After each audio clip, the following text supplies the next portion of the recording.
Welcome to radiologyyinfo.org. In this short video, I'm going to explain a little bit about how to read your breast imaging reports. Breast imaging examinations like mammograms, ultrasounds, and breast MRIs are intended to screen for and diagnose diseases of the breast, most importantly, breast cancer. They're interpreted by your radiologist, who's a special doctor trained to supervise and interpret radiology exams like these. And they'll analyze the images and create a report for your healthcare provider, who will then talk to you about the results. After most radiology exams in the United States, your radiology report will automatically be available in your patient portal. So you may end up noticing or seeing the report before your healthcare provider does. Remember, your radiologist wrote this report for your provider, which means it can be hard to understand at times. Specifically, it can contain words like abnormal, or other phrases that may look scary and really oftentimes aren't all that serious. Your doctor can explain any findings mentioned in your report, and most of which are very common and will cause you no harm. A typical breast imaging report is divided into different sections: clinical history, comparison, technique, findings, and impression.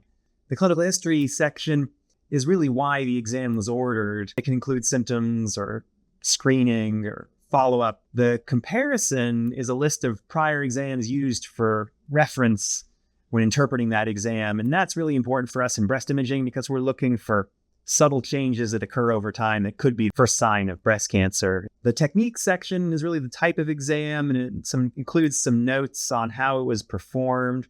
The next section is the findings section, and that's where the radiologist will list all the things that were identified on the images, and each imaging exam is going to be different. For mammograms, the findings section usually starts with your breast density, which is really important because dense breast tissue can make it harder to find cancer on a mammogram. The two categories that are not dense are termed almost entirely fatty and scattered areas of fibroglandular density.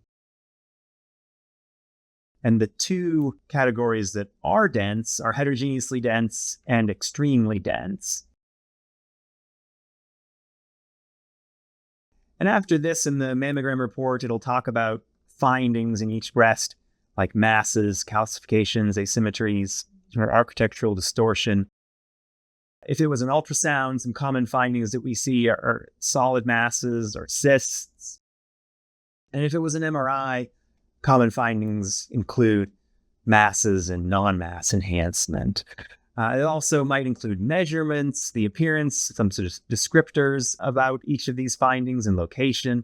And remember, findings aren't always serious. They can be really common. Most of the things we see in breast imaging exams are benign and not breast cancer. The last section is the impression section, and it's the key takeaway from the exam. And it includes really a summary of the findings, what they mean, and any recommendations of what to do next.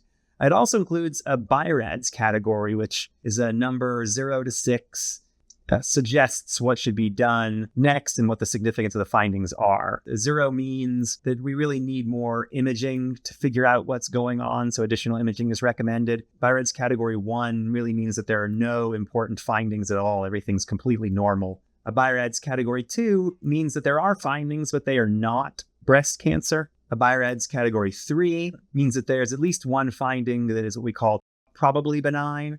Probably benign means it's almost assuredly not breast cancer. And in those cases, we typically tend to recommend short-term follow-up just to keep an eye on the area. A 4 means that there is at least one finding that is suspicious and should be further evaluated with a biopsy, meaning we want to figure out what the diagnosis is. 5 means that there's a finding that is highly suggestive of breast cancer. In these cases, really should undergo urgent biopsy and urgent diagnosis. The last category is 6, and we reserve that for patients with known breast cancer, already usually undergoing treatment already or presenting for staging. Remember, your radiology report is written for your healthcare provider, and that can make it hard to understand. But of course, you have the right to see your radiology report so you're better informed. So if you have any questions, just write them down. Talk to your healthcare provider about any of the next steps. And for more information about breast imaging exams, visit radiologyyinfo.org.